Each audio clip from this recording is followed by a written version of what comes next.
Hey everybody, welcome to Beginner Basics, and today we're talking about periodization. And this is a word that you might not understand, or a lot of people just don't understand what it means. Well, periodization just simply means a plan. You're coming into the gym with a plan, and this is what separates exercising from training. Those are two, and it's a very big difference. The exercising is just coming in and just doing exercises for the sake of exercise. And you know what, sometimes that's okay. Sometimes there's nothing wrong with that. Sometimes I feel like just doing exercises for a while. If I'm on vacation or whatever like that, I love to do just exercises just want to feel good in the morning. I want to get the blood flowing. I just want to feel good before I go out, feel a little more mobile. That's great. But at the end of the day, you need to be training, and you do that by following what's called a periodized plan. That plan, of course, is going to depend on what your goal is. But for the most part, and we're talking, this is obvious strength and conditioning gym, and when it comes to living longer, living better, having more muscle, having more strength is really kind of the end goal. It's, muscle is the organ of longevity. I always look at it from, we got to talk from a muscle building and strength building point of view. So this is the way that most people will plan, and this is the way that most athletes, I should say, would plan, and this is the way that I would suggest that you think about your training. We are going to have three main phases. Phase one is going to be a muscle growth. So here we have the muscle growth plan, and that usually is going to be reps of anywhere between 8 and 12, moderate weight, a little bit higher reps, higher sets. So we're talking maybe 4 sets, 5 sets. And this is where we can throw in some of those isolation movements, a little bit of them. Compound exercises still mostly, but a little bit of isolation movements. This is where you can have some fun with the triceps, the biceps, that sort of stuff, even forearms, even working on your grip. Break times are going to be fairly short, maybe a minute between exercises, and then we can get into doing things like supersets. If you don't know what supersets is, that's what coaches and trainers are for. They can explain that to you. But supersets is basically, let's say I'll do a chest exercise followed by a back exercise quite quickly. So that's called your hypertrophy phase or period. Then we're going to move into the middle phase, which is called muscle strength. This is where your weights are going to, we were over here, like I said, we're doing 8 to 12. Now we're going to be doing around 5, maybe even 3s. So reps of 3 to 5, sets of maybe 5s and 6s. So our sets might be a little bit higher, but our reps are going to be a little bit lower, and that weight's going to go up.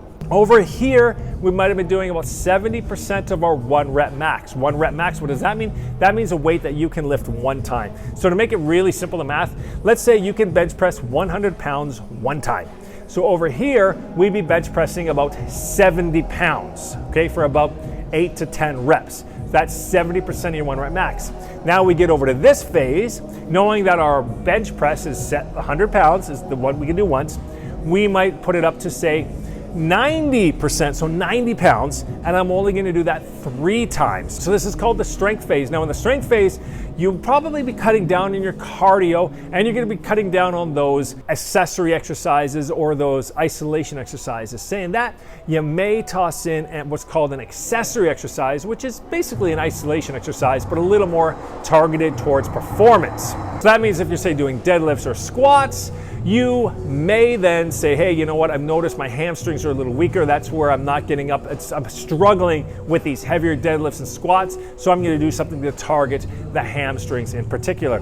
So that is your strength phase right here. Like I said, lower reps, higher sets, heavier weight, longer break times. These break times might be 2, 3, even 4 minutes long between sets. Okay, so that's really important, because over here we're about a minute. Over here we're going to be between 2 and 5 minutes. Question: how long should a phase last? Well, it depends, but on average you would do about maybe 6 weeks here in a strength training phase to 8 weeks. In a hypertrophy phase, 6 to 8 weeks. Strength phase might be again 4 to 6 weeks, and then we finally reach what we call phase 3, which is the power phase. That is a speed phase. That is where we're working on speed. Weights are going to get a little bit lighter again. We're kind of getting back over to here, except we're going to be focusing on really moving very explosively with the exercises we're doing. And exercises or selection is going to come down even more.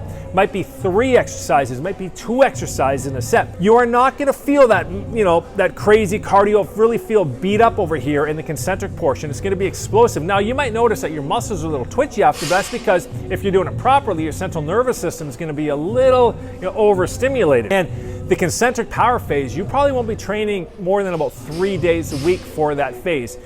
Again, break times are going to be fairly long to let our body recover. Sets are going to be shorter. You're only going to be doing maybe 3 sets in here, and again, reps are going to be that 3 to 5. So it's interesting between 1 and 2 over here in hybrid, but the way you perform the exercises is with full speed, very little bit of slow down. Again, we can't get too complex, but the point is you're going to have your muscle gain phase, your strength gain phase, and then a speed power phase. Then you take usually what's called a deload, which might be a week long, maybe 10 days or so, depending, and then you start over again, and you just continue to cycle like that, obviously keeping track of your weights. And that is how you do a periodization plan when it comes to strength training. And you can apply this into many things, particularly cardio. Cardio can also have its own periodization plans as well.